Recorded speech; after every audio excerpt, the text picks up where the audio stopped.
10, 9, 8, 7, 6, 5, 4, 3, 2, 1. Live from Nottingham, this is the Saturday Lunch with Tom Hopkins Burke on Teachers Talk Radio. Hey up, look, it's Saturday, it's 1 p.m, and this is the Saturday Lunch with Tom Hopkins Burke. Yes, that's right, I wasn't here last week, but after a brief bout of illness, I am back and live for the next 90 minutes. This is your show, so give me your views. Listening, texting, and calling to share your thoughts on the show. Tune in and talk it out live on Podbean. This is Teachers Talk Radio. Live from Nottingham, this is the Saturday Lunch with Tom Hopkins Burke on Teachers Talk Radio. Tune in live on the Podbean app or desktop player. Just head over to www.podbean.com/LSW/TT Radio or search Teachers Talk Radio. Follow the hashtag TT Radio.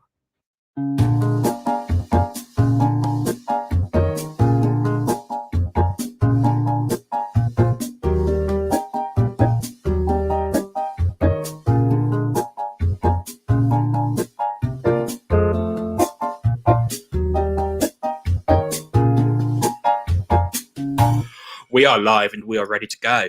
Welcome to the Saturday Lunch on Teachers Talk Radio, and a big welcome to our live listeners at the moment. A very good afternoon to Bashir, to Dorian, and of course to Tim Ken Commando. My name is Tom Hopkins Burke, and this is my first show since breaking up for the summer holidays. Now, I did break up on the 28th of July, and so I wasn't on last weekend because I wasn't very well. But after today, this is a depressing bit. After today, I've only got 3 shows until I'm actually back in school. So I hope you are making the most of your summer break, and with the exception of tuning into Teachers Talk Radio and maybe doing your own personal CPD, like reading educational books. I know that's been a bit of a controversial topic on Twitter over the last couple of weeks. I hope you are taking a good break from all things work. Over the course of the next 90 minutes, I am going to be discussing 3 things. Firstly, seating plans. How do we get them right in September? Can we get them right? What are the do's and don'ts with seating plans? And what agency should we give the students in terms of those seating plans? Secondly, I'm going to be talking about my experiences with Latin and the Latin Excellence Programme being rolled out in 40 schools by the government. I'm also going to give you some Latin mottos and phrases that sound fancy, but actually don't mean anything fancy. And finally, the main part of the show is going to be about the X Factor. Yes, you heard that right. The X Factor. Do some teachers have an X Factor that sets them apart from others? I'm going to be talking about things like a sense of humour, charisma, being approachable, and other things too. And evaluating to what extent they can be nurtured, or if they are within someone's human nature. 2 weeks ago, I discussed how we can improve our students' writing using strategies from a writing revolution at a primary and secondary level. I did that with George Napthine and Joe Kinnaird, the former from a primary perspective and the latter from a secondary RE perspective. It was a great little segment, and I hope you can catch up on it after today's show. I also asked the question about when we know it's time to move schools as teachers, and what is stopping teachers moving schools, even when they know they're not having a great time there. Fear of failure, issues over pay, and fear of the unknown were just 3 of the factors we discussed. Now, you can share your thoughts on the show live using the Podbean app. The Saturday Lunch is live every Saturday between 1 and 2:30 p.m. and you can text in your views or call in to make your voice heard by clicking on one of the call-in icons. And I can see that Bashir has already texted in to say good afternoon, a very good afternoon to you too. We are also live streaming our shows via Twitter, via Facebook, and via YouTube. If you're listening via Twitter, Facebook, or YouTube, thanks to our wonderful stream team. A very good afternoon to you. And of course, if you are listening back via our website, ttradio.org/listen back, via Podbean, via Spotify, or via Apple Podcasts, a warm welcome to you today. If you want to interact directly with myself and with today's guests, then download the Podbean app, subscribe to Teachers Talk Radio, and get calling in and texting in.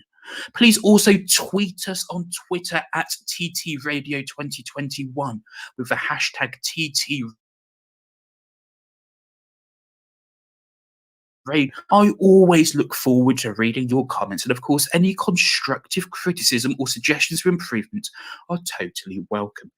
There's a new feature I've discovered on Podbean this week, listening to a few shows, fantastic as ever. Look down to the bottom right of your screen. If you're listening on a mobile phone or on a tablet, you should be able to see one of two things just above the present box animation. There should either be a love heart, or there should be a countdown timer with a number of seconds left on it. If you press that button, once the timer is over and you can see that heart, you will be sending a like to the show. So let me know you are liking the show by pressing that button. You can then like the show every 5 minutes while you are listening live. And of course, if you're not listening live, then get into that Podbean studio every Saturday between 1 and 2:30 p.m. You can call and text in. This is, of course, Talk Radio, and I want to hear from you. This is your show. If you, or whether teachers have the X factor, then this is your moment to break up the monotony of my voice and intersperse it with your dulcet tones. To call in, you need to press 1 on your screen. You need to bring your headphones to avoid any echo issues and get ready to tune in and talk it out.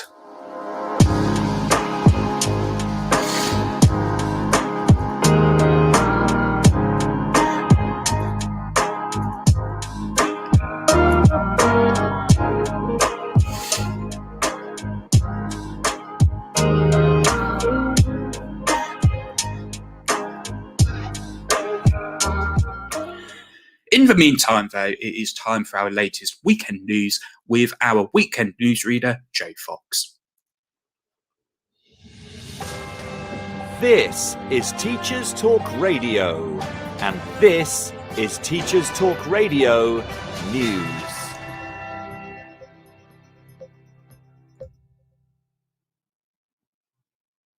According to a Guardian news report, universities continue to report record-breaking acceleration in A-level results in England and Wales this summer, with up to half of applicants seemingly being awarded 2 A grades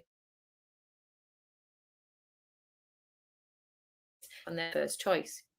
University admissions officers are busy forecasting results, with one admissions officer reportedly suggesting that 45% of entries could be receiving A star and A grades. According to data last year, 38% of entries were awarded A or A star, in an increase on the 25% awarded in 2019. Students have not sat formal exams since 2019 due to the pandemic. Earlier this week, the government announced extra funding for medical and dental schools to cope with offer incentives to students who could defer their entry until the following academic year. Many school and university leaders, however, have said that suggestions of grade inflation were unfair and unhelpful. Speaking to The Guardian, Paul Whiteman, General Secretary of the National Association of Head Teachers, said that the process of awarding grades had been carefully managed and that each grade must have evidence to support it. Part of the increased pressure on places comes from the increase in applicants, up by 4% from last year. Students, however, will not receive their official grades until next week.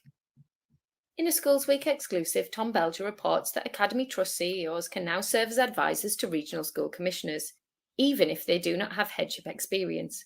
Elections for these posts are set to begin in September. Previously, only trust leaders who had been head teachers within the past 5 years could fill the roles. Now, serving and recently retired heads can stand for election as well as CEOs. Full details of the criteria for candidates include leading an outstanding academy in the past 4 years, serving as a CEO for at least 3 years, and will include checks on the Trust's financial records. According to the DFE, successfully elected members will provide advice and challenge to regional school commissioners. All candidates will be elected by academy heads and executive head teachers.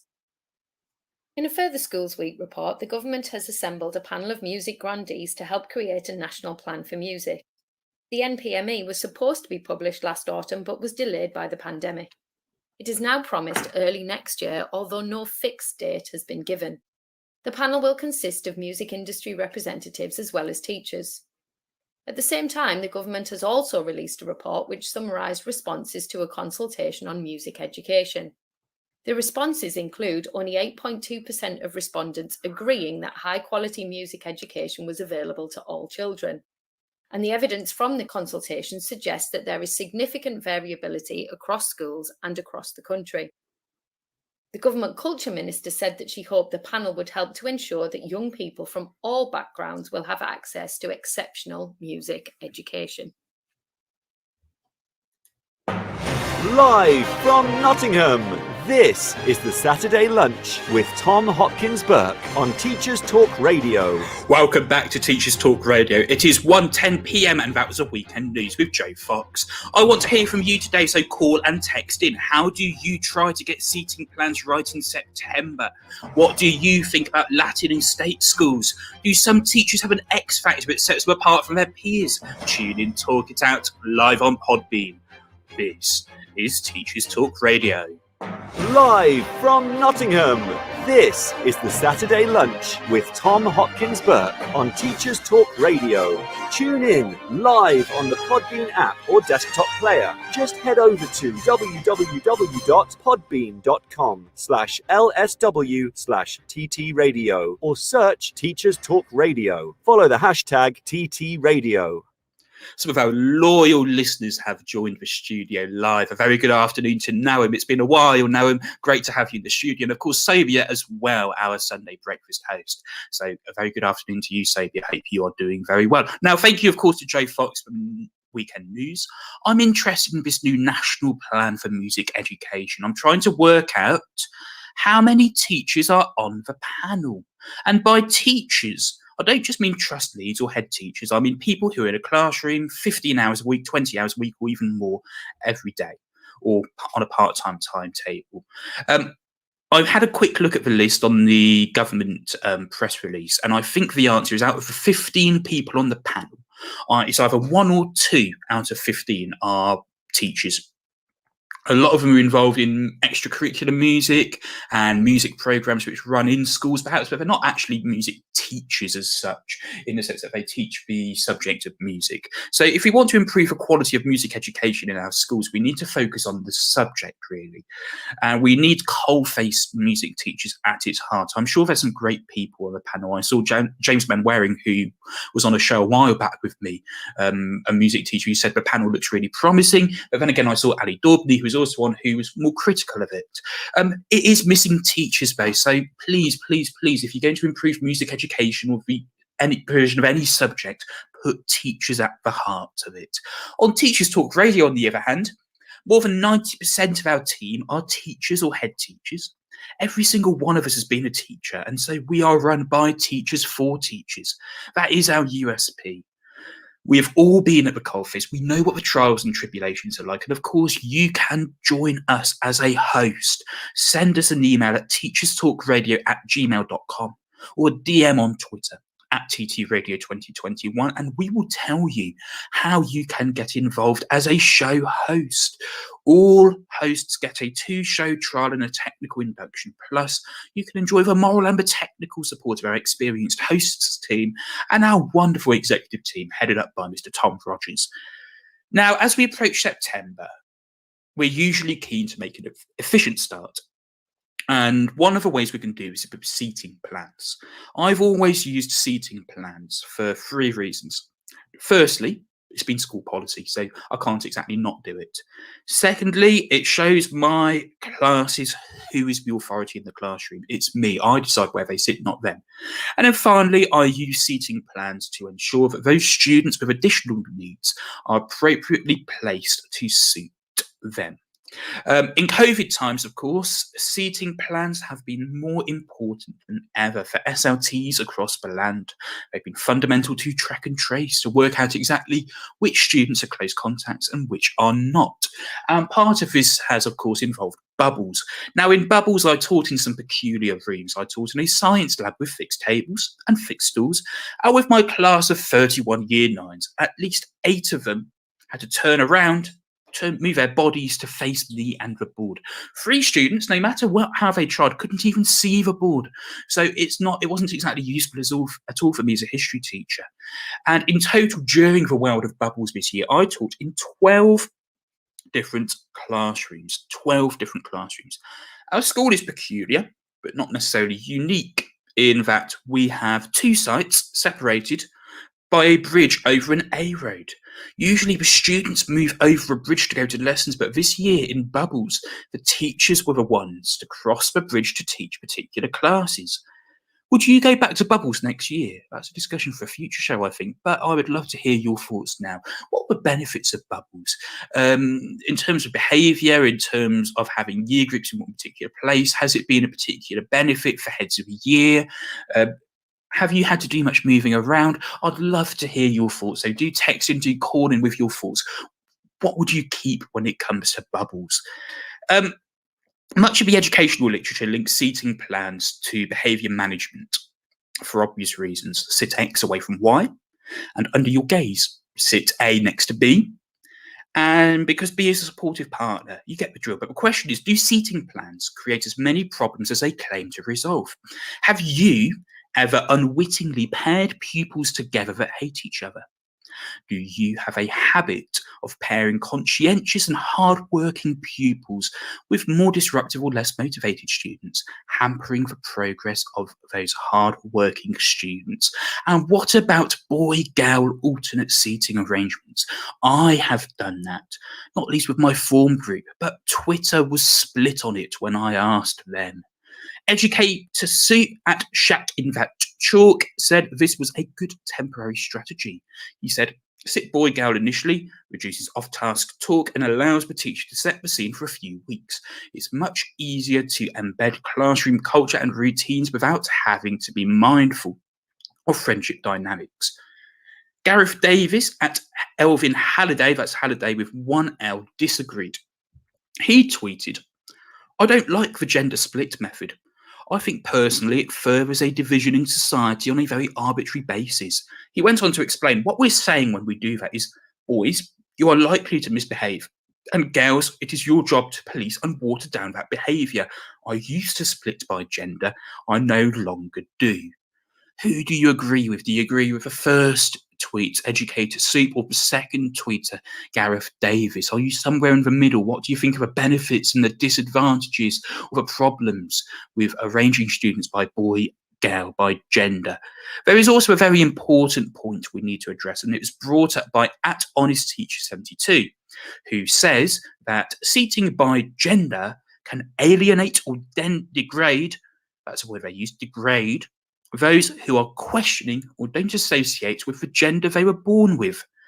So maybe if we're going to keep seating plans arbitrary in those early days, we shouldn't go for boy, girl, but we should go for register order as a way of removing bias and as a way of stopping kids arguing. It can be good. But if you think about a secondary school, and I don't know, I think 12 or 13 subjects that some students have, if they're taught in form groups for all of them, as they often are in year 7, for example, if every teacher arranges their seating plans in alphabetical order, it could get quite irritating for some students having to sit next to the same face every single lesson, every single day, or at least most of them. Joe Benjamin at Benji Tweets said that he had recently been asked to avoid obvious gender splits, to avoid issues around transgender and non-binary students. Have you been asked to do this? Again, let me know, call and text in. Is this something you've experienced? Tabitha McIntosh, our wonderful Tuesday breakfast show host, said she interrogated this about her own habits a couple of years ago. Would she ever dream of saying white and non-white students alternate, please? Why would she be happy to do it with other protected characteristics? So it's definitely something to bear in mind, seating according to protected characteristics, according to gender, and especially with non-binary students. What sort of message are we sending about their identity if we go for a boy, girl order? As teachers, of course, we don't really always know which of our students are non-binary simply because they're still grappling with their own identity. They might not be out. So maybe we should be avoiding boy-girl seating plans. Let me know what you think. Call and text in. Sobia says, register order when I start the year. Watch behaviour and rearrange based on data and gender split. I've tried everything. Talk to teachers of those students from previous years, maybe the year before, and sort of get an idea of which students might be difficult, or do you try to approach a new year and a new class with an open mind? Would love to hear from you, Sobia. And of course, how long do you keep seating plans in place for? Some classes, last year, I kept their seating plan all year. There were no issues. And if there were no issues, why would you change the seating plan? Other classes were more difficult, and so I ended up changing their seating plans roughly every half term. On Twitter, Brad at BLS01206, who I think is a primary head teacher, told me his view was, don't set seating plans in stone. Move all children every 2 weeks and also have maths places and English places. That way, they're never long enough in one seat for there to be an issue. Fascinating, that. A new seating plan every 2 weeks.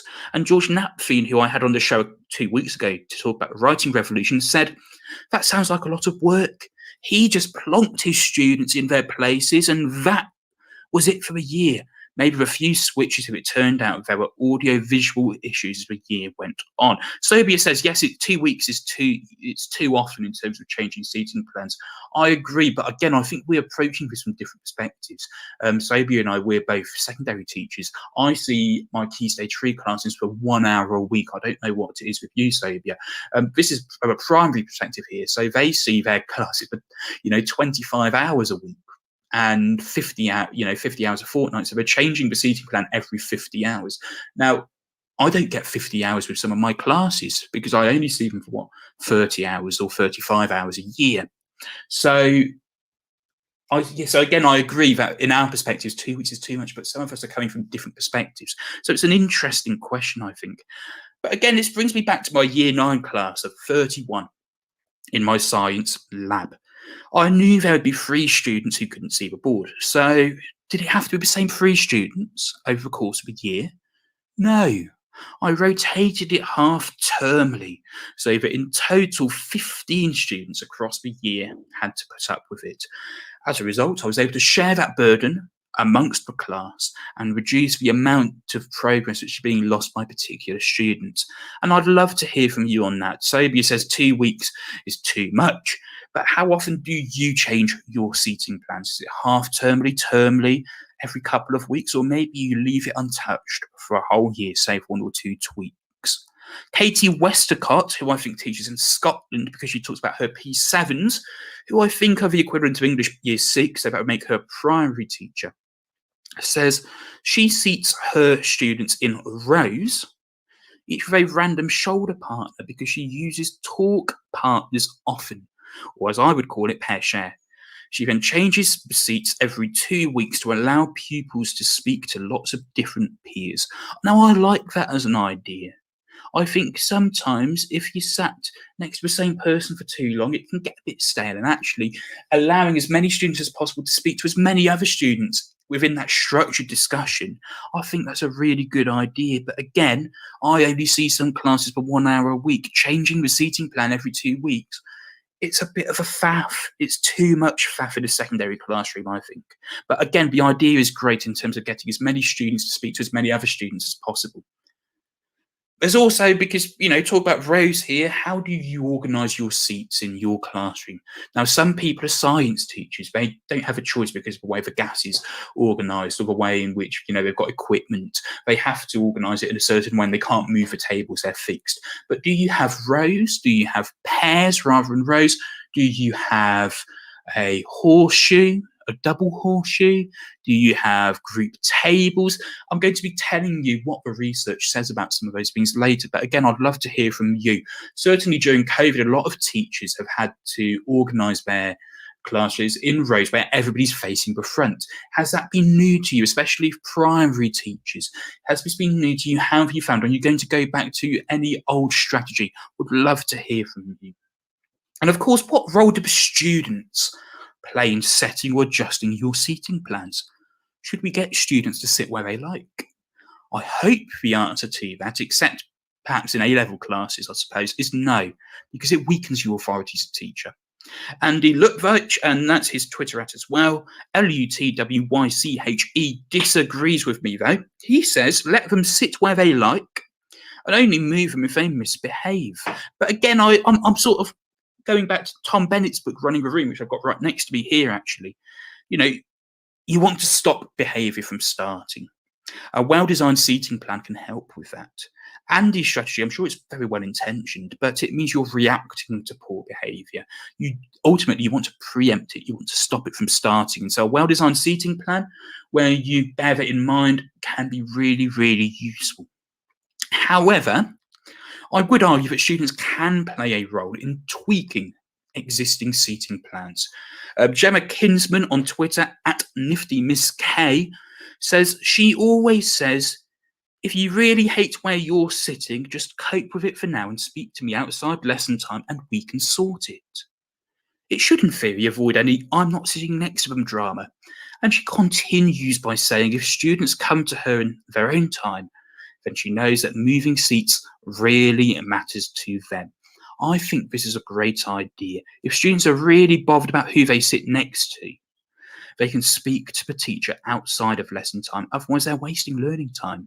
And every second counts. If they can't be bothered to sort it outside of lesson time, then clearly the problem's not that serious and they can deal with it, can't they? And Sophia says, yes, agreed. This is especially important in September. First lesson, I would say, that is the seating plan. Nothing changes. You're the authority. Do not give in. You need to be persistent and insistent and consistent. The kids need to sit where you tell them to. If in future weeks problems emerge and the kids tell you, then clearly you've got to have an open mind because otherwise those problems are only going to get bigger.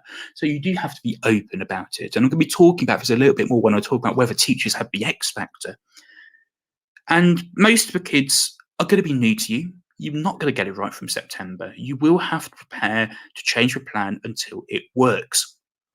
On a behaviour note with seating plans, Mr. ZD, who is on Twitter at Mr. ZD, spelled ZEDDEE, warns against avoiding the irritants at the front habit. So with those students who are behaviourally quite difficult, he suggests scattering them, boxing them in corners and similar strategies. I suppose in response to that, you have to think about the students with whom you're boxing them in. Are these students of the same gender, different gender? I have a behaviourally challenging boy in one of my GCSE classes. Fortunately, the class as a whole was magnificent. I had loads of students I could sit in with. I usually chose a polite and well-mannered boy. And if their progress was being stifled, I simply swapped them out. There was also a girl I was told could be difficult. I hadn't seen any evidence of that. Not sure why. And so I sat her next to one of my top girls.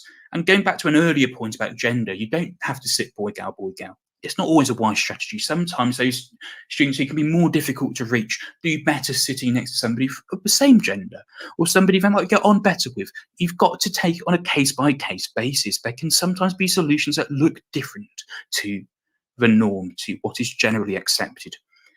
Now, going back to Mr. ZD, Grumpy Teacher replied, his Twitter at is grumpy_teach. He replied that scattering the students with poor behaviour makes it as hard as possible for them to make eye contact with each other. Now, this is something I've tried, and it depends on the room. If you've got a really big room, then yes, it works. If you've got a tiny room, I teach sometimes in a room which only has space for 28 students, and even that's a struggle. No matter where you seat those kids, you're never going to stop them interacting with one another. So I think it depends on the room. And one thing I would suggest is, although it may be worth moving a student who is easily distracted to the front of a room, you might want to think instead, is that really a priority? My priority would be giving them an unbroken line of sight to the board and giving you a clear line of sight to them and their work. It doesn't necessarily mean seating them at the front. It just means somewhere where you can keep an eye on them. I'd also avoid seating them near a window or wall, maybe on the other end of a row, just to help them focus, so that they've only got somebody to one side of them. Joking Ed, who like George Napfin, came on a couple of weeks ago to talk about the writing revolution, gives a wonderfully wise piece of advice. He says, if possible, speak to a colleague who has taught the class before for tips on who works well and who doesn't. Now, if you're an NQT, or I suppose you're now an ECT, listening live or listening back today, or if you're moving schools as well in September, do talk to those colleagues, do talk to heads of the year. They know who shouldn't be sat next to each other in their year group. They have that pastoral overview, which you don't have. And their wisdom is well worth taking into stock if they have a minute in their jam-packed days, of course. There also seems to be this phenomenon, which my guess is it usually occurs in primary, which students are grouped or sat according to ability. So you have a top table, and when it moves down, you've got your next group, and it goes down according to a so-called ability or attainment until you get to your bottom table. This then allows for things like differentiation by task or by worksheet, which, as I explained a few weeks ago, just doesn't work really. If you want to find that show, I can't tell you exactly when it was, but do go to ttradio.org/listen back and just type in differentiation into the search bar and you'll find it quite easily. So yeah, ability seating in terms of making it really clear and then using different coloured worksheets, it's so demotivating. But that's a discussion for another day, I think. Nicole Hollyoak tweeted she must be quite old school. She has 2 seating plans, home and away.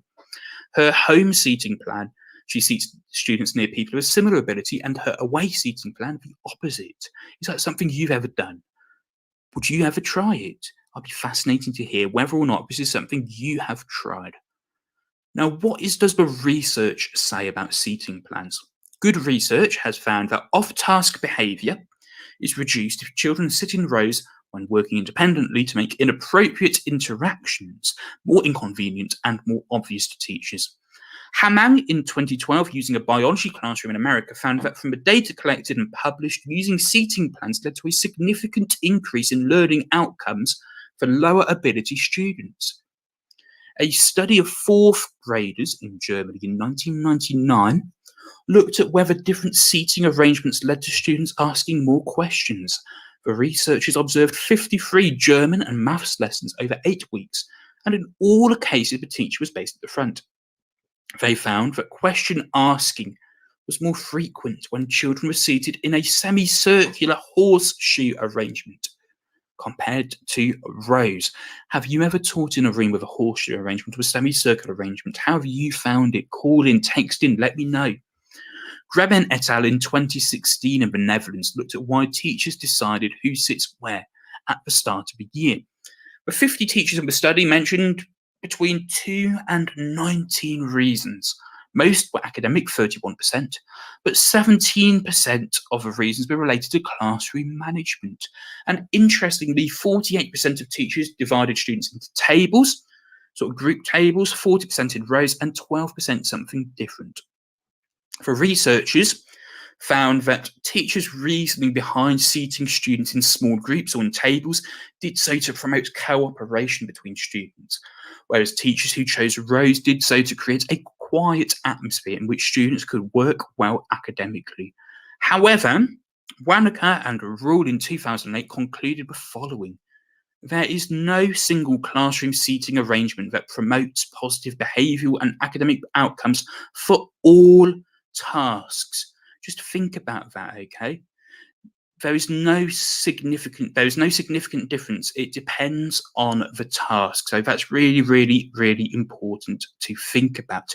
And let me just continue in terms of what they said, because the available research clearly indicates the nature of the task should dictate the arrangement. They also said that students display higher levels of appropriate behaviour during individual tasks when they are seated in rows, with disruptive students benefiting the most. So I'm going to end that segment with 2 thoughts on that quote. Firstly, it makes total sense, okay? I would not be talking about seating plans today and how to make them effective if we knew there was a research-informed best way. It depends on your task. It depends on what you want to do. And secondly, what works in one subject like history probably won't work in another subject like music. I've taught both of those this year. That's been completely obvious to me. And of course, spare a thought for our early years colleagues. How on earth do they do their seating plans? Do they do a seating plan? I really don't know. If you teach in early years, then let me know. Is this discussion completely irrelevant? How do you manage it? Do call in or text in.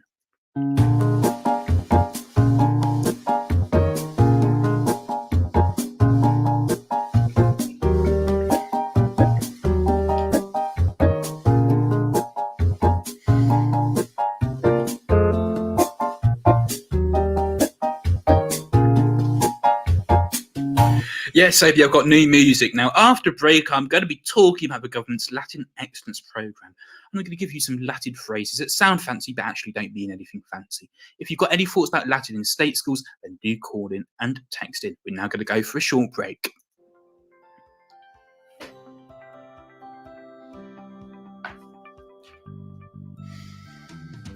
Creative Resources, made for teachers by teachers. At Creative Resources, we've been rethinking what a classroom can be.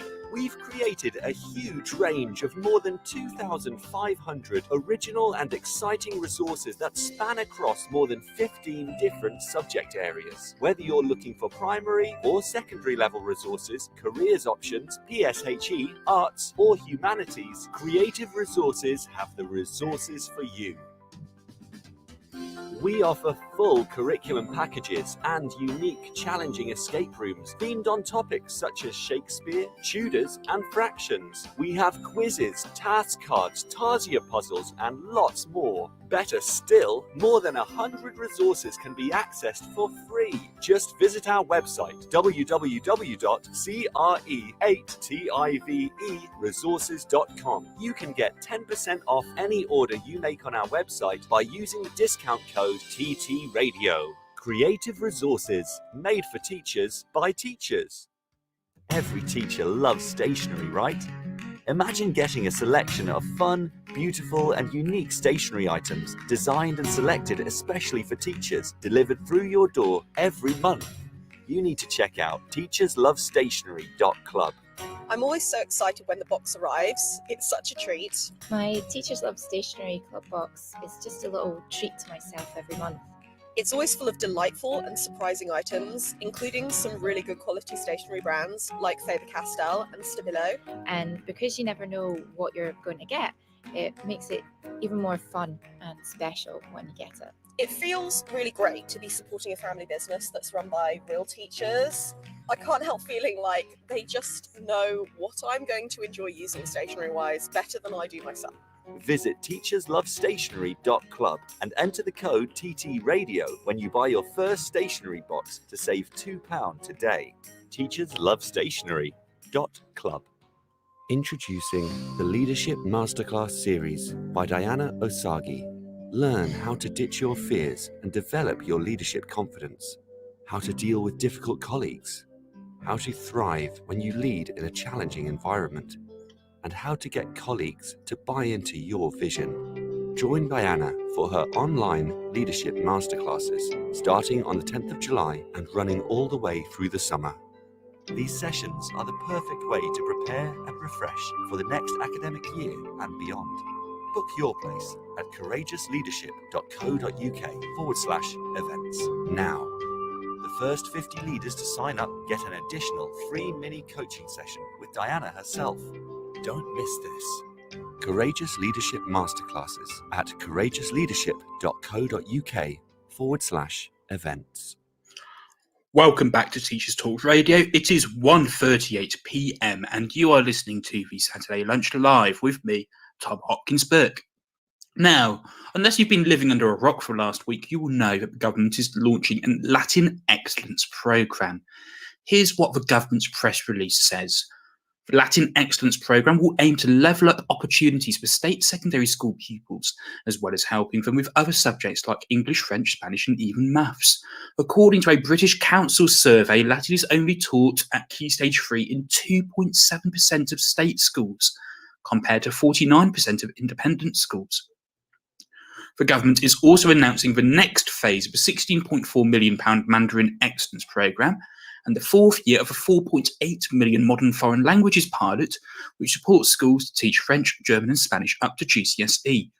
In addition to learning Latin, the new programme announced today will include activities such as visits to Roman heritage sites to give pupils a deeper understanding of classics and life in the ancient world. An expert group will be appointed to work with schools providing the best Latin teaching in the country to create high-quality resources to roll out to schools in disadvantaged areas with low take-up of the subject at GCSE. Gavin Williamson says that we know Latin has a reputation as an elitist subject which is only reserved for privileged people, so I want to put an end to that divide. There should be no difference in what pupils learn at state schools and independent schools, which is why we have a relentless focus on raising school standards and ensuring all pupils study a broad, ambitious curriculum. Latin can help pupils with learning modern foreign languages and bring broader benefits to other subjects, including maths and English. Now, on that last point there, can we just not appreciate studying subjects for own worth? I asked this question to my guests when we discussed the model music curriculum. Once you have the basics, you can encounter some of the great classics of Latin literature, from Virgil to Cicero to Tacitus, and it opens up a fascinating, astonishing new world, inspiring intellectual curiosity. And it's a great subject as well for those students who might lack the confidence required for speaking exams in modern foreign languages GCSEs. It's also good when you think about etymology. 60% of the Tier 3 vocabulary we teach in secondary school has its roots in ancient Greek or Latin. In science and maths, the proportion can be as high as 90%. Some people, like Gavin Williamson, say that Latin's worth learning because it helps you learn other languages. But my response is, if you want to learn those other languages, just study them themselves. Now, a bit of a disclosure here, a bit of a conflict of interest. I did Latin at GCSE. More than that, I got an A star in it, but I didn't really learn it that much, to be honest with you. You see, part of the exam was literature, and part of it was about extended passages that we'd have to translate from Latin to English in the exam. And this is what's weak, I think, about GCSE Latin. It might have changed.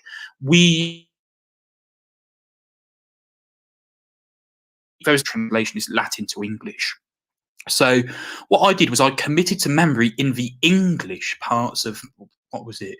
The Aeneid, Book 12, Germanicus,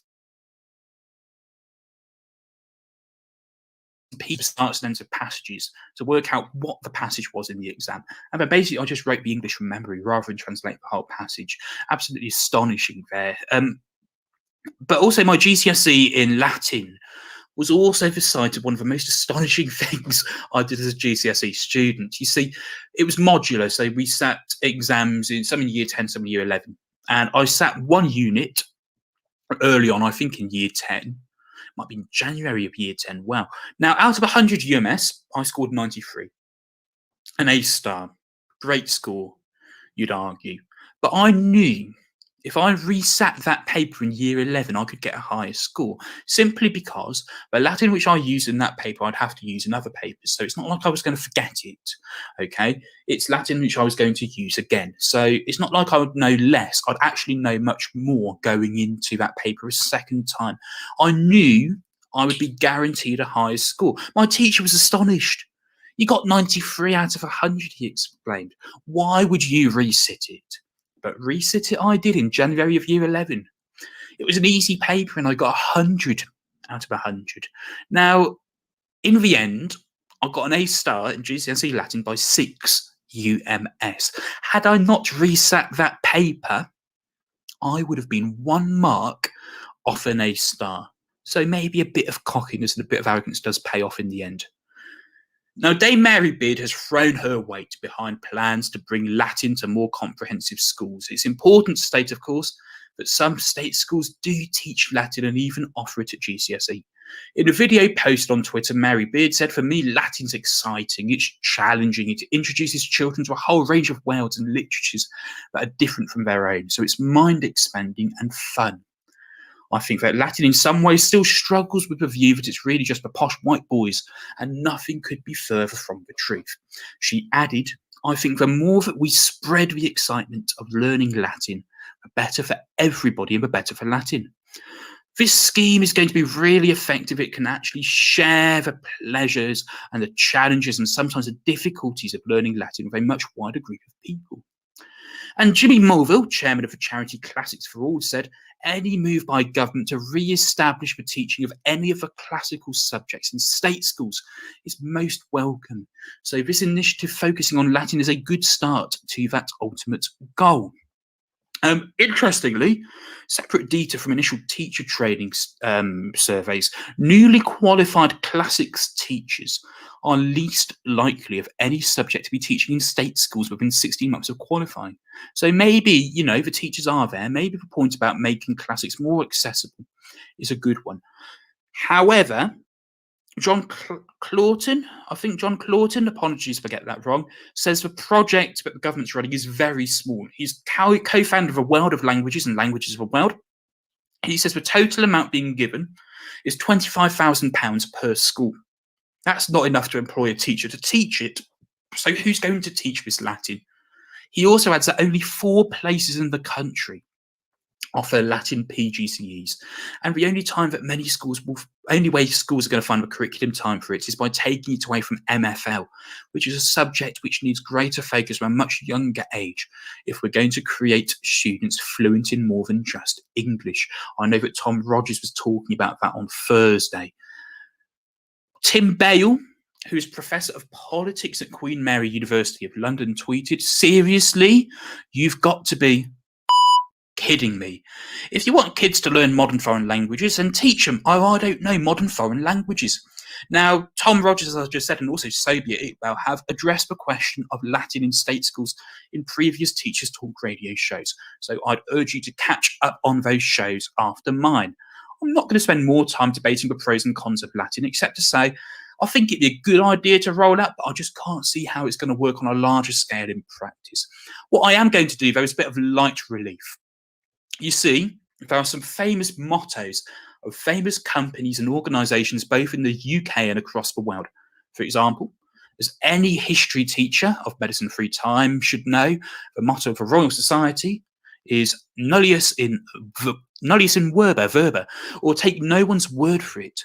The motto of the Olympic Games, very pertinent, is Citius Altius Fortius, or faster, higher, stronger. Tom Rogers could tell you that Everton Football Club's motto is Nil satis nisi optimum, or nothing but the best is good enough. I think they've not really been at their best for the last few years, but hey, that's another point. Tottenham Hotspurs is audere est facere, or to dare is to do. If you look at West London Free School and quite a few other schools as well, their motto is sapere aude, or to dare is to do. Now, sapere aude is one of the most famous Latin mottos out there, but Jacob Rees-Mogg, Tory MP, leader of the House of Commons, could not identify that as to dare is to do on LBC this week. In fact, the only Latin motto, he was given 4 Latin sayings, he could only identify 1 out of 4. The only one he could identify was the Eton motto, Floriat Etona, or may Eton flourish. I wonder why. Now, to help out Jacob, and indeed you as well, I thought I'd collate some fancy-sounding Latin phrases which don't actually mean anything fancy at all. So if you want to impress somebody, you can give them some of this just before the next ad break. We've got quantitas magna frumentorum est, or that is a very large amount of corn. How about canis meus id comedit? My dog ate it. That'd be a good school motto. Fac ut vivas, get a life.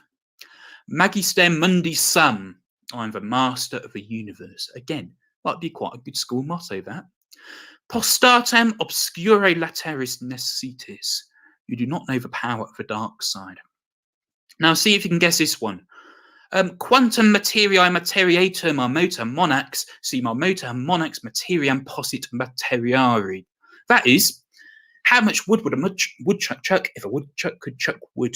I'll just give that to you one more time. Quantum materiae materiatur marmota monax, si marmota monax materiam possit materiari. You've then got radix lecti, couch potato. Raptors regalita, royally screwed. You've got semper ubi sub ubi, which doesn't mean that could sound like something fancy, right? You could imagine that on a school logo, semper ubi sub ubi. It actually means always wear underwear. You've then got sit vis vobiscum, which means may the force be with you. Venti secundis tene cursum means go with the flow. Veni vermini, one of the things about Latin is the V is pronounced as a W, I think. So veni vermini vomiti means I came, I got drunk, I threw up. And last but certainly not least, my favourite is Homo sapiens numquam contra ventum urinat, or a wise man never urinates against the wind. So hopefully there you've got some phrases that sound fancy, but actually aren't. But you can impress people in polite company. Or if you ever get a chance to meet Jacob Rees-Mogg, you can put him on the spot. Now, we're going to take a short ad break and a news break, and then we are going to talk about the X Factor. Yes, really, the X Factor. Every teacher loves stationery, right? Imagine getting a selection of fun, beautiful and unique stationery items designed and selected especially for teachers, delivered through your door every month. You need to check out teacherslovestationery.club. I'm always so excited when the box arrives. It's such a treat. My Teachers Love Stationery Club box is just a little treat to myself every month. It's always full of delightful and surprising items, including some really good quality stationery brands like Faber-Castell and Stabilo. And because you never know what you're going to get, it makes it even more fun and special when you get it. It feels really great to be supporting a family business that's run by real teachers. I can't help feeling like they just know what I'm going to enjoy using stationery-wise better than I do myself. Visit teacherslovestationery.club and enter the code TT Radio when you buy your first stationery box to save £2 today. teacherslovestationery.club.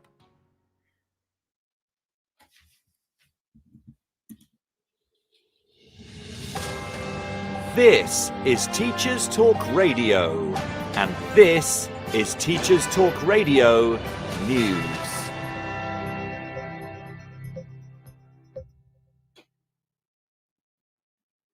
According to a Guardian news report, universities continue to report record-breaking acceleration in A-level results in England and Wales this summer. With up to half of applicants seemingly being awarded 2 A grades, there is a suggestion that this will leave fewer places available for those who miss out on their first choice. University admissions officers are busy forecasting results, with one admissions officer reportedly suggesting that 45% of entries could be receiving A star and A grades. According to data last year, 38% of entries were awarded A or A star, in an increase on the 25% awarded in 2019. Students have not sat formal exams since 2019 due to the pandemic.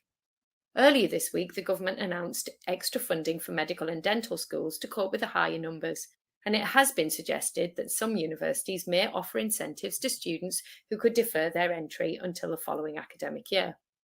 Many school and university leaders, however, have said that suggestions of grade inflation were unfair and unhelpful.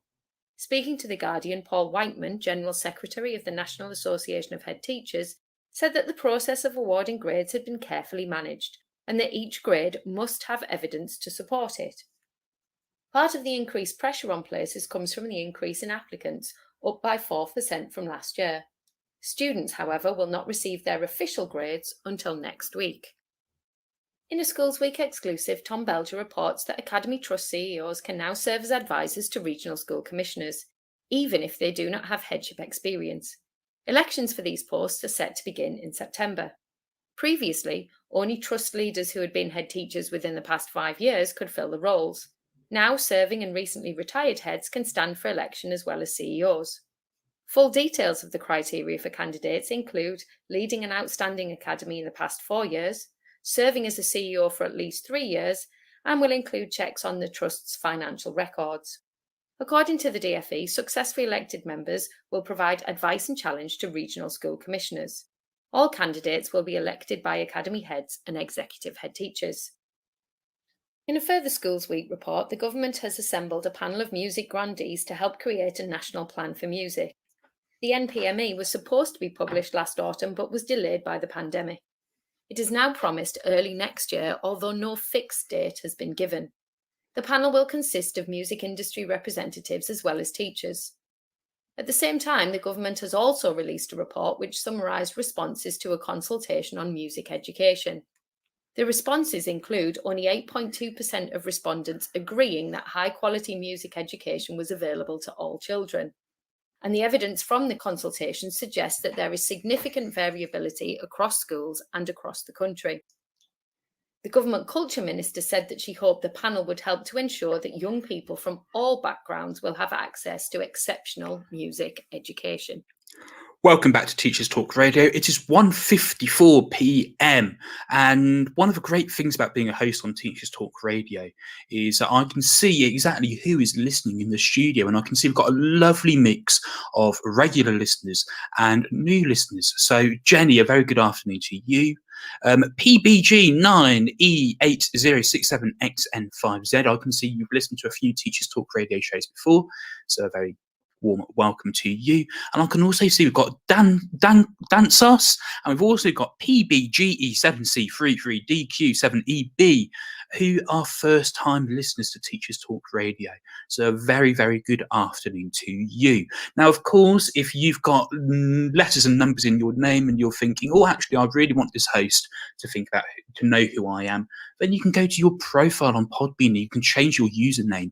And so you can tell me who you are. Alternatively, you might want to remain anonymous, or, you might be one of my work colleagues listening in without wanting to tell me. It's happened before, I know it has. So if that is you, then a very good afternoon to you. And because you are listening to a Saturday Lunch with me, Tom Hopkins Burke. Now, just over a week ago, we learned that the X Factor would be on an indefinite hiatus. There would not be another X Factor series in the UK for another 5 years at the very least. And it's unlikely to ever return in this country. Now, I have to admit I was a bit of an X Factor fan in what I'd say were the prime years of the X Factor. I'm talking about 2008 to 2010, okay? That's why I'd call that the prime years. We had Alexandra Burke, JLS, Ollie Murs, Stacey Solomon, Jedward, of course, One Direction, Cher Lloyd, Matt Cardle. What I'm saying is there was a semi-decent calibre of singer on during those years, and the public agreed. 17.2 million viewers watched Matt Cardle pip Rebecca Ferguson and One Direction to the post to win the X Factor crown in 2010, with a peak of 19.4 million. The X Factor used to regularly defeat Strictly Come Dancing in the ratings battle. 2008 was the year of John Sargent on Strictly. Remember him? And even the show with his farewell dance, because he left because he thought he was going to win, was beaten in the ratings battle by the X Factor by a healthy margin of 1 million viewers. But then the talent pool arguably dwindled. Strictly began to cater for a younger audience, and the X Factor judges panel lost its stability. And viewers began to abandon the X Factor. Viewing figures never got close to their 2010 peak. From an average viewers figure of 14.1 million that year, the ratings dwindled to 12.4 million the following year, then 10 million in 2012, and gradually lower every year since, losing around 1 million viewers every year. In 2018, which I think was the last regular series of the X Factor, 9 of the live shows failed to reach the top 15 most viewed shows on television that week, and that included the live final. And so the X Factor died an inevitable death, as Sobia says it ran for too long. Yep, it did. But it brought some of the highest selling artists of the last 15 years to our attention. And some of the novelty acts entertained us on Saturday nights, albeit some of them rather unwittingly. It did get me thinking, though, about links to education. You see, the X Factor, the concept of the X Factor, is best thought of as an undefinable, intangible factor. Just something that sets someone apart from others. The qualities of the X Factor really are indescribable. It's it, isn't it? And whatever it is, some people just had it. And so when trying to explain what makes this person so good, you just draw a blank. You just say they've got it. They've just got something different about them. So I was thinking about how this would translate to teaching. Is there a so-called X Factor that sets some teachers apart from others? And while it can be difficult to define or to quantify, is it worth trying to identify what exactly it is to see whether or not we can bottle it? Can it be taught? Can it be transferred to other teachers? Or is the art of teaching and the traits and characteristics of the best teachers an innate quality that cannot be taught to others? I sat down just over a week ago now, and I collated what I believe to be 6 personality traits that set some teachers apart from others, which combine to create this so-called X Factor.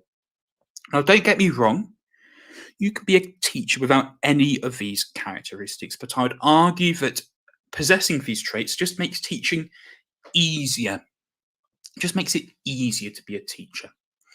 The traits I came up with are the following: a sense of humour, charisma, being easily approachable, positivity, confidence in both subject matter and in oneself, and powerful body language.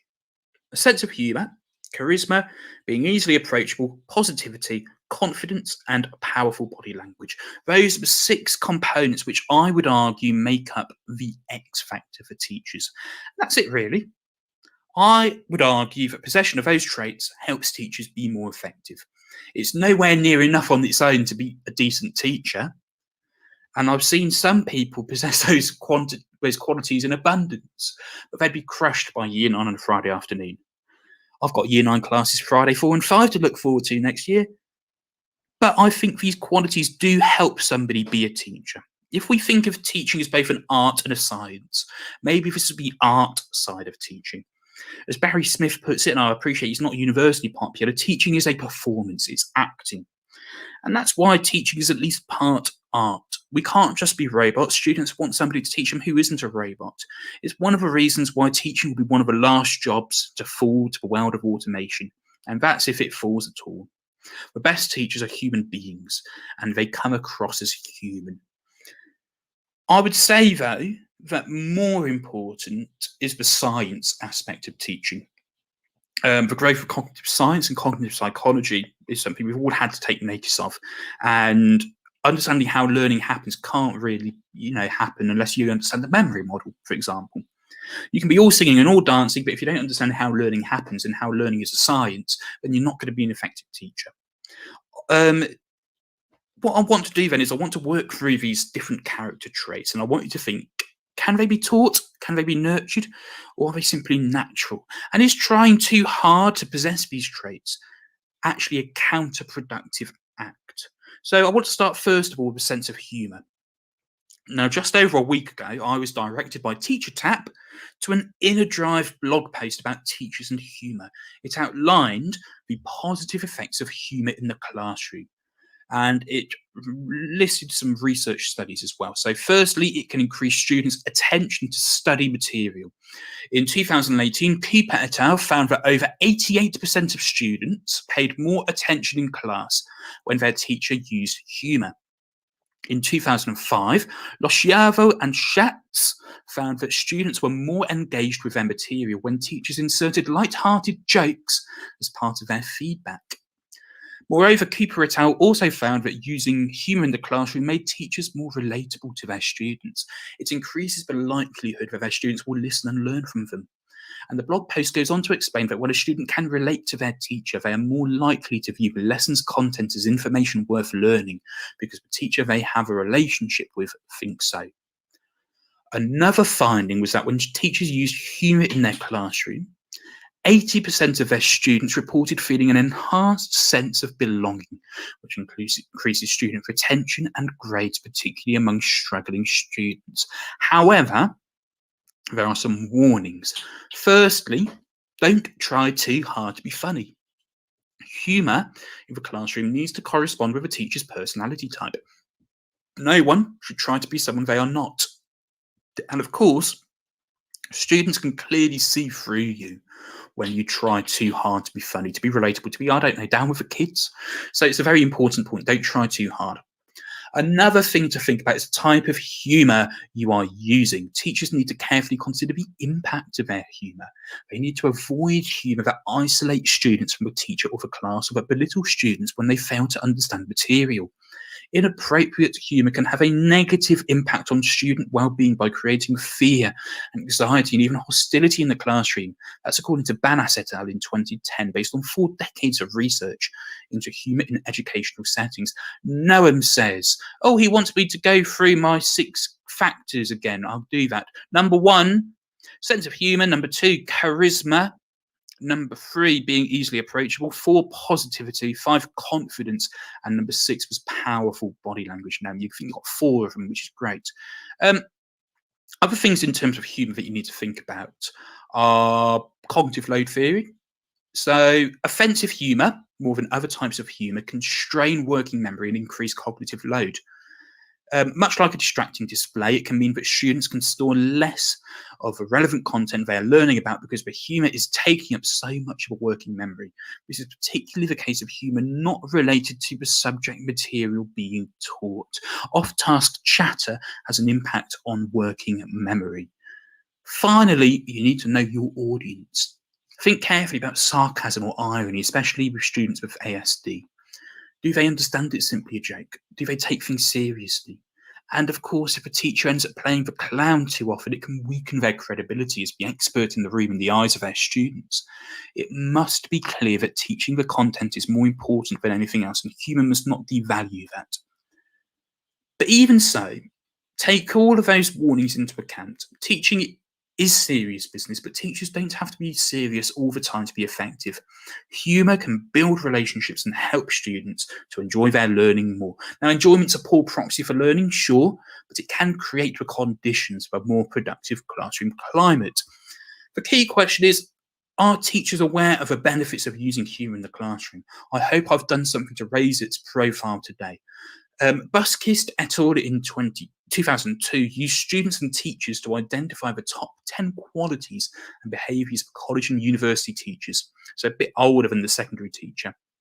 47% of students identified rapport as one of these, but only 7% of teachers did so. And furthermore, 49% of students identified happy, positive, and humorous behaviours as a key quality, compared to just 6% of teachers. So some teachers might think humour is a no-no in the classroom, but I would argue when used appropriately and in moderation, it can be a powerful tool for increasing engagement and making learning more likely to happen. The second thing I want to consider then, after humour, is the role of charisma in the classroom. Like our previous traits, some teachers try too hard with this. Some teachers try too hard to be funny, and it backfires, and some teachers try too hard to be liked, and students simply see through them. You don't have to be liked to be a teacher, full stop. You simply have to be respected. And if you try too hard to be liked, you lose the respect, which makes teaching much easier to be respected. But, you know, as teachers, we have to be the wellspring of inspiration, drive, and positive attitudes for others. If students like teachers, they're more likely to enjoy their lessons. Again, enjoyment's not a proxy for learning, but it can pave the way for more learning to take place. What exactly do we mean by charisma, though? From the teachers' standards, the Department for Education says that teachers should, among other things, inspire, motivate, and challenge students. Is that charisma? I'd argue charisma is a quality that makes teachers entertaining, interactive, and interesting to talk and listen to. It means being good with people and catching and holding students' interests. Now, again, we'll go to research. According to Sammons et al. In 2014, charismatic teachers prioritise building and nurturing positive relationships with all students. It doesn't differ by gender, by school sector, or by career phase. Another key characteristic identified of teacher charisma is heavy investment in relationships, including expending a great deal of effort in building them in the first place. In 2005, Neufeld found that students in a very good relationship with their teachers are more likely to see the teacher as a source of inspiration. And we go back to 1982 now. James Milokovic set out a profile of what he called a charismatic teacher, and here's what he came up with. First, total mastery. The charismatic teacher appears to be the absolute master of their domain of expertise. Then joy in the quest for understanding. It's clear how much the teacher enjoys their field. You then have insatiable curiosity, the teacher being open to new ideas and seeking deeper explanations. You have sincerity. You have flawless presentation, both in terms of dress and also in terms of delivery of the lesson, smooth and precise. Overt assertiveness, an infectious air of confidence, something we'll come on to.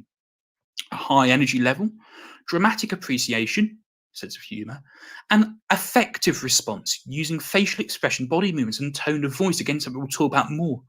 Positive self-image, something we'll talk about, and unity of purpose, revealing to students the path they should take towards a commonly shared goal. Milokovic goes on to argue that while he agrees with a proposition that not every teacher can become charismatic, he does not subscribe to the view that only a gifted few can ever expect to achieve such distinction. Ideas for highly effective teaching rarely happen as if by divine revelation. More often than not, they're the end product of arduous and well-organised cognitive activity, impelled by a burning desire to do a superb job. What he's saying then is that teachers can become charismatic if they work at it. So I don't think charisma is reliant upon an innate ability. I think charismatic teaching can be taught. Now, So much of it can be taught or encouraged amongst teachers, like building expectations, using rewards, recognizing success, encouraging students, all the building blocks. Sobia says she agrees with everything I'm saying. She finds her personality changes based on school culture. Find out I can't work authentically in schools where behavior is an issue and school systems are inadequate. Yes, exactly. I think having the X factor, to use this phrase as a teacher, relies so much on having secure school systems. And, I'm really, grateful that in my school we have those systems which allows teachers to be themselves. So maybe a sense of humour isn't something that can be taught, but I think charisma can be taught explicitly. But it's not a prerequisite to being an effective teacher. It's not sufficient, and it probably isn't even really necessary. It's an asset, and it helps teachers in the classroom, but the most effective teachers don't have to be charismatic. Now, my next point, as Noam has listed, is being easily approachable. Teaching and learning has this social and interpersonal dimension. Yes, we have to maintain a professional distance as teachers, but, a school with a strong safeguarding culture has students know that they're able to make disclosures to any member of school staff, any adult in the school. And all adults know that safeguarding is everybody's responsibility. So teachers do need to be easily approachable. In April this year in TES, Mel Trotman wrote about this topic. She asked her Year 12 students, all 55 of them, wowee, how would they respond to a question, how are you, if it were asked by a parent, their best friend, or their GP? Only 2 students out of 55 would approach their parent or carer if they were struggling emotionally and mentally. More would confide in a friend or partner, although they feared that they'd overburden the individual or be dismissed by someone they thought would care. And nearly all of them were horrified at the suggestion of talking about it with their GP. Now, when young people today speak out about their mental health, their emotions, some people will dismiss them as snowflakes. The sorts of people I'm talking about. Young people may not initially reach out to teachers through this fear, through this age gap. And by the point they do reach out to teachers, considerable damage might have occurred. But if teachers can model a positive attitude to mental health, if they're open to sharing their feelings and emotions, and if they can offer a non-judgmental response to uncharacteristic behaviour, we can promote a safe space where our students feel valued, nurtured, and empowered. One of the ways I feel teachers can make themselves approachable is through the lens of student questions. To teach, you need your students to feel comfortable asking you questions. This means not dismissing so-called stupid questions, being non-judgmental when a student says they don't understand something, and creating a culture of error where mistakes are celebrated, not denigrated. If students do approach you with questions, you need to make sure you show your appreciation. Some people find it difficult to ask for support, including teachers. So do take this into account. I lent my copy of Boys Don't Try to a colleague earlier this week, and I'd flicked through some of it just before I gave it away. And it talks about how public praise can be counterproductive. So maybe in terms of being approachable, we need to use private praise. Just keeping a student behind at the end and just having a really quiet word saying, I was really impressed with your contributions today. I was really impressed with your work ethic. Just keep it up. And maybe not showcasing that in front of a whole class. And having that strong one-on-one relationship with students can help give you the image of being easily approachable. Feedback's another way of making sure that teachers are approachable. We must make sure that our feedback is constructive and not unnecessarily negative. There's no reason to be overly positive all the time, most of all because it's absolutely exhausting. But a reputation for negative, dismissive feedback can lead quite quickly to a reputation of being unapproachable. Something I've tried to do with my older students is have an open schedule, maybe half an hour, an hour during the week, where students can talk about their work or anything else. It might mean, and something I want to try in September, is staying in my room for half an hour extra one day a week to give students space to do their homework if they can't do it at home. Now, if we appear rushed off our feet all the time, as we obviously are as teachers, to be honest, it can give that impression to students that we simply don't have any extra time for them. Now, please don't give up all of your free time for students, but just give the impression that we can give up some of our time, some of the time. And that helps us appear to be approachable. Again, it's supported by some research evidence. In 2017, research published in the Communication Education Journal suggested that teachers who have an authentic teaching style are more positively received by their students. Authentic here is defined as teachers who use time before and after class to converse with students, allow opportunities to share experiences in class, and view teaching as dialogic between themselves and their students, but enacting this only so far as their personality naturally allows. Authentic teachers show a willingness to share details of their life through personal stories, making jokes and admitting mistakes. They also demonstrated care and compassion towards students by recognising them as individuals and attending to both their academic and personal needs. For example, this is a good one, by emailing those absent from class due to illness to ask how they are. Yeah, just little things like that, showing that you do care about your students. It makes you more approachable. And this is nothing to do with a teacher's innate characteristics. It's something every teacher can do. But as the lead author warns of this study, and I repeat, only so far as their personality naturally allows. So yes, there might be a hidden X factor that allows some teachers to pull this off better than others, but it is something that every teacher can and should do, appear to be approachable. So that's my third factor. Let's go on to number 4 now, which is positivity. A positive learning environment is super helpful for getting students to learn. I've already talked about that culture of error, having a non-judgmental approach and being approachable. There's more we can drill into. It's not enough to say, believe and you will achieve. You've actually got to teach them the stuff, but teaching and learning is a confidence game. And students who have the confidence that they can accomplish the task in hand are more motivated to do so. Think about the Pygmalion effect. This was first brought to my attention during my training year by the one and only Hugh Richards, and the research evidence around it is consistent and applicable in a variety of subjects. In one example, teachers were informed that a completely random selection of 20% of the students in their class were exceptionally intelligent and were expected to have massive increases in their grades. When the students were tested 8 months later, these 20% had improved significantly more than their peers. Now, this is difficult perhaps to replicate with a more difficult class. When you're faced with a class with all manner of behaviour problems, it can feel futile to sing their praises and get them motivated. But Gregory Adam, who wrote for TES in November last year, outlined several ways in which teachers can harness the power of positivity in their classroom. The first way is to show off good pieces of work that a pupil has done with the class. I'm beginning to do this a lot more. The trick I've found is not to advertise which student has produced the work. This is so that all students can benefit from the quality work as part of their feedback without putting a particular student in the spotlight.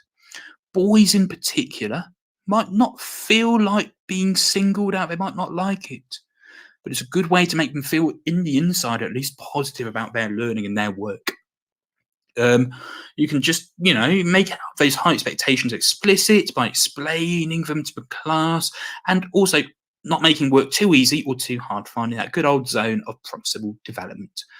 Now, don't let the ideas around positivity mean you shouldn't give warnings or sanctions. They have their place.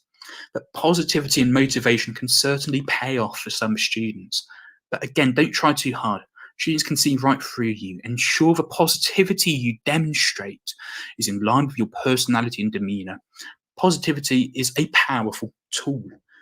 My warning with this, though, is toxic positivity, which links back to a point about being approachable. Sometimes we have to admit to our weaknesses and mistakes, although I'd argue only ever in moderation. And trying to create an image of perfectionism as teachers can be deeply unrealistic and even damaging. Being an authentic teacher means we have to admit the existence of certain feelings. Natalie Dattilo, a clinical health psychologist in Boston in the USA, said it's like eating too much ice cream, toxic positivity. It's really good and it makes us feel better, but you can overdo it and then it makes us sick. So it's wise to avoid phrases like, you've got this, or good vibes only. Excessive positivity can be damaging, and it's up to the individual teachers to decide how much positivity is too much positivity. Sobia says, what's your take on superfluous praise? I had feedback to raise attained by constant praise for every lesson. I don't like praise for sake of praise. I like praise as motivation for certain students who, and again, public praise and private praise are two very different things. And I think private praise can be very powerful for those students who are very switched off. And if you praise them publicly, giving them attention, it can actually be quite demotivating. It makes them sort of stand out. I don't believe in praise for the sake of praise. And I had an interesting conversation with our trainee this year as well, who was teaching my year 7 classes. And we talked about the difference between thank you and well done. Because a lot of the time he was saying well done for things which were basic classroom expectations, like putting your pen down, facing the front, not talking, things like that. Saying well done X, well done Y. Whereas I would always go thank you X, thank you Y. So the difference between a well done and a thank you is really, really important. So a well done if they've done something great, and a thank you if they've done something right. That is the difference, really. And so I try to limit my praise. There's this good old saying, don't smile till Christmas, right? I kind of understand where it's from. It's about not letting your guard down. I do smile, but I only really smile when a student has done something impressive. And that's just show that we do value in them and do appreciate them, but only when they've done something which makes us think, wow, this kid's doing really, really well. So I don't believe in praise for the sake of praise. It has to be targeted. It can't be superfluous. Constant praise throughout the lesson, it just wears down. It's like if you just give out sanctions like confetti. The sanction loses meaning. If a kid's I spoke about this, I think, when I did a show about Hackney New School. If you're giving detentions all the time, if a kid's in detention every week, that detention loses its meaning. It's just an extra 30 minutes on the end of a school day. So it's about using sanctions and praise and rewards in moderation. Otherwise, it just loses its meaning. So saving the best praise for the best pieces of work and the best students and the most memorable achievements. Noam says it must not seem artificial. Absolutely spot on there, Noam. It just can't seem artificial. A recognition board, a recognition board is really good. It may, I quite like it. We do the same with our sixth form students, so we don't update it as much as we can do. And just, having some students up there and maybe, showcasing students' work in displays is a really good thing as well, only if you sort of keep it updated. When I was teaching in Bubbles, I taught in a maths room, and I noticed that some of the work on display were from these year 7 students, one of whom I taught the year before they left the school at the end of year 13. So it had been on there for at least 7-8 years. So you've just got to make sure you carry on, updating that and ensuring that that recognition is shared out, but also just not using praise for the sake of praise. Really good. Thank you so much, Sabia, Jenny, and Noam for those thoughts there. I've got 2 more things to talk about. I have confidence, and I think we can all think about those times early on in our careers when we found ourselves in front of 30 kids who expect us to know what we're talking about, but meanwhile, we're quaking quietly in our boots. It might be that new starter phenomenon. You might be teaching a topic you're not sure about, you're teaching for the first time. Or maybe you're just dealing with that class. I've had all 3 of those. If you act confident, you will eventually feel confident. If you appear confident, the kids have more confidence in you. That's pretty much established, okay? I don't have any studies which show that, but that's just based on my experience. I hope you agree. You might disagree, in which case tell me. In terms of having that confidence, especially in those early years of your career and maybe in those early weeks in the school year, really think through the lesson ahead, plan for misconceptions, plan for potentially difficult situations with behaviour. Preparation is key. If we spend more time preparing early on, it will pay off further down the line. Planning and preparation helps to build our confidence. It might involve scripting explanations of difficult concepts, or even scripting what you're going to say in response to poor behaviour. I find having lots of stock phrases in my arsenal helps me deal with behaviour difficulties much more easily. Somebody's trying to dispute a sanction, for example, just firing off, this is not a dialogue, it's not a conversation, this is what you've been given, this is why you've been given it. Something like that. It can just help to diffuse a potentially difficult situation, having those things and not thinking on top of yourself. Confidence is also key from a get-go. A lesson does not start when the kids are sat in their seats. No, the lesson begins the moment they clasp their eyes on you. In our school, we have kids lining up outside before the lesson. Make sure you follow your ground rules from then. If students can't stick to your ground rules then, they're less likely to adhere to them in the classroom. So calmly and confidently demand the behaviour you expect of them before you even let them in your room. It sends a strong message that you expect respect. John Hattie, the man, the myth, the legend, sets out that collective teacher efficacy has the greatest impact on student achievement. A teacher who lacks confidence is less likely to push students or tackle difficulties. Yeah, confidence is really important in terms of teaching, and I think it's something that SLT and middle leadership can help with as well. Expressing appreciation for teachers and creating that culture of thanking teachers, giving teachers leadership opportunities, even though they're not paid, just saying, well, why don't you get involved in this? You know, it'd be really good for you if it doesn't take up too much time. Providing effective professional development, which helps us improve and helps us become more confident. Peer support, maybe coaching models, giving us actually time to develop. And also by listening to us when we ask for help. So yeah, confidence can be developed, and I think leadership has a big role to play in that. And then last but not least, number 6, I have body language and non-verbal communication. Body language is important. Think about your body posture when you're addressing your class. Are you standing straight or are you slouching? I know there was a Twitter debate a few weeks ago about teachers sitting down. I think once you've done the groundwork with your classes, that's something you can do. But in the early weeks and maybe even months, ensuring you're standing straight when you address the class is a key way of projecting confidence. I know it's not always easy or possible for everyone, and remaining seated, though, can give students the impression of a lack of interest and motivation, although in some cases it can create a welcoming atmosphere. Social psychologist Amy Cuddy argues that power posing can boost self-confidence. Do we remember those photos of George Osborne, Sajid Javid, Theresa May with their legs out, you know, wide and sort of standing tall and proud? That's power posing. Apparently, it makes you look more confident. It doesn't make you look like a moron. So even if we don't feel confident, if we stand confidently, then actually it can make a difference. Slouching or cowering can give the impression of being scared or unsure. So walk tall and walk proud.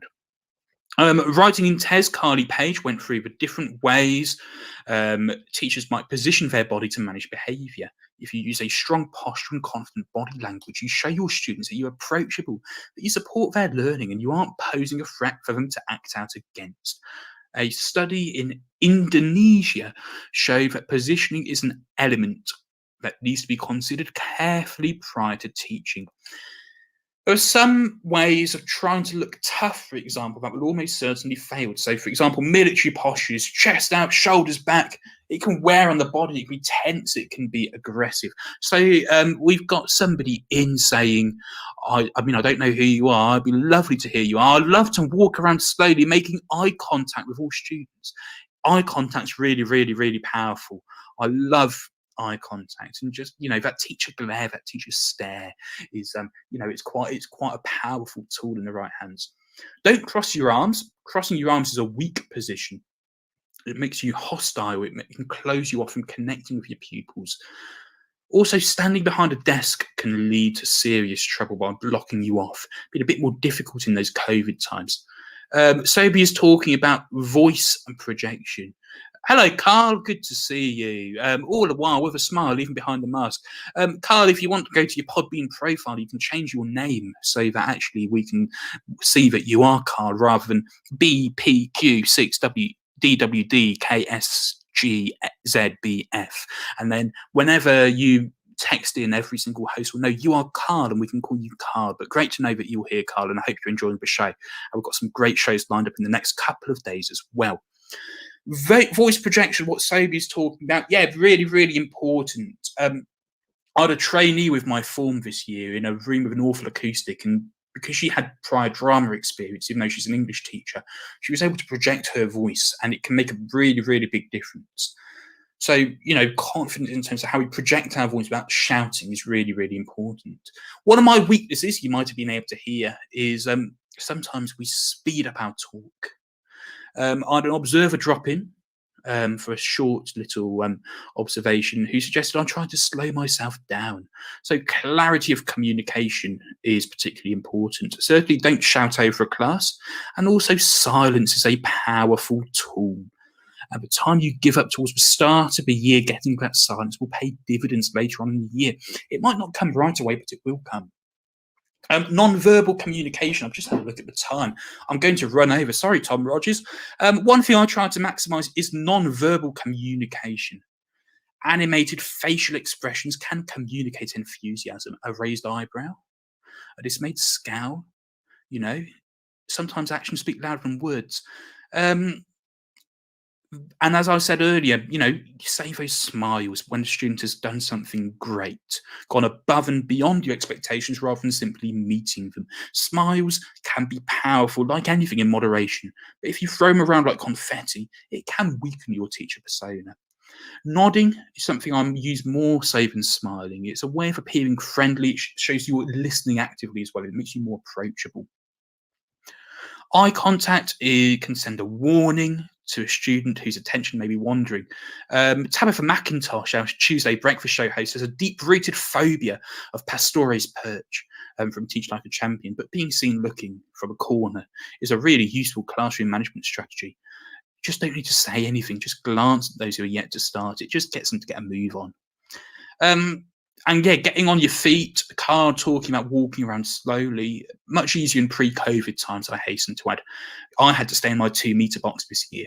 And, using the entire classroom allows you to be closer to your pupils and own your space. It is your space, after all. It shows you considerate of every pupil in the class. You can stop things from starting, stop behaviour from starting. You can speak to your so-called target students. You can promote your positive relationships with the students at the back of a room and keep the learning happening. And of course, if you're circulating, you see some students making the same mistakes in different parts of the room, you've identified a whole class misconception. You can stop them and address that and then get them to move on and check that they understand. So in summary, thank you, of course, to Noam, who summarised them for me. Those are the 6 aspects of teacher personality that I would consider to make up a so-called X factor of teaching. A sense of humour, charisma, being easily approachable, positivity, confidence, and powerful body language. By themselves and in total, they don't make teaching effective on their own, but they can make some teachers more effective. Now, the big question is it down to nature or nurture? Would love to hear what you think. I'd argue that these traits, with the exception of a sense of humour, can be taught. They can be modelled, they can be improved.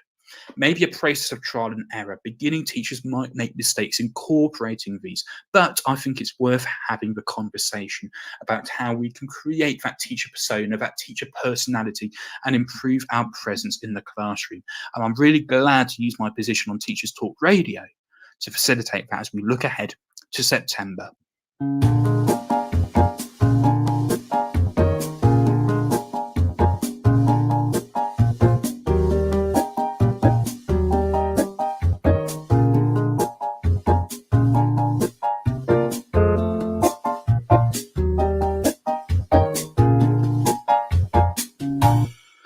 We are now approaching the end of today's Saturday lunch. A big thank you to everybody listening along, and thanks, of course, to everybody who's texted in and tweeted in as well. Tweeted us at TT Radio 2021. I couldn't do it without you. Thank you to the loyal listeners. We have just for one show tomorrow. Graham Collum, he'll be talking about new school year resolutions this year. What you're going to try out or reinvent for your new classes in September, or are you just on survival mode? Graham's a wonderful host. You'll feel right at home during his show. He's an absolute star at going for it for a full 90 minutes with no guests. So I'm all in awe at how he's able to do it week in, week out. I've got a sore throat just for talking for 90 minutes straight. So get yourself listening to Graham on the Sunday brunch from 11 a.m. tomorrow. On Monday, Rebecca Ricketts hosts The Drive Home. 4 p.m. She wants to hear from teachers in the United Arab Emirates. What made you decide to take the leap and move there? What advice do you have for anybody thinking of making the move? I haven't really thought about moving abroad or teaching abroad. So, I'll be listening in to find out more, and I recommend that you do too. Tuesday, we've got Tabitha McIntosh, always a highlight of a week. You never quite know what she's going to talk about. She's at 9 a.m. Neil Mullins back with a drive home at 4 p.m. And then we have 2 debut shows. Lucy Newberger has the Twilight Show at 6 p.m. and then Libby Isaac at 8 p.m. with a late show on Tuesday. Rumours that Lionel Messi is hosting the morning break on Wednesday are wide of the mark, and like his finishing. And of course, if you're looking for something new to do during your summer holidays, then why not take the plunge and apply to host your own show on Teachers Talk Radio? The summer holidays are the perfect opportunity to have a 2-show trial and decide whether or not it's for you. If you've listened to my show or any other show and you'd like to try hosting your own, then DM us at TT Radio 2021 on Twitter, or fill out the contact form on our website, ttradio.org/contact, or send us an email at teacherstalkradio@gmail.com. We want to hear from you, and we're keen to promote as wide a range of voices as possible. So don't worry if you think your style is different to mine or anybody else. You have the chance to create your own style. Now on to next week. Next week, I'm going to be talking about romance.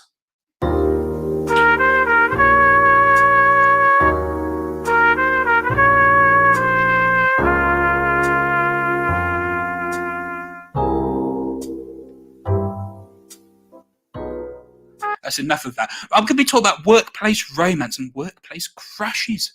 Quite a peculiar topic, maybe an awkward topic. Did you know that 75% of UK workers have had a crush on a colleague and have kept it secret? What would you do? What if you're managing them? What if you're the subject of a crush? How does that affect the workplace dynamic? Do teachers move schools in these situations? I want to hear from couples who've met each other working as teachers or as school staff in the same school. Okay, that's who I want to hear from. I want to talk about how it worked in the early stages of that relationship and whether it blossomed or whether it wilted.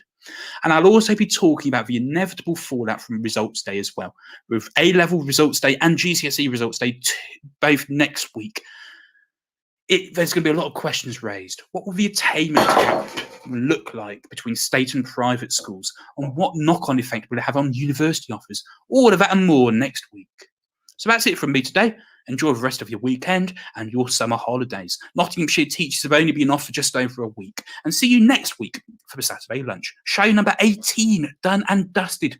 Tune in, talk it out. You've been listening to Teachers Talk Radio. Tune in live and listen back at ttradio.org. We look forward to hearing from you next time on Teachers Talk Radio.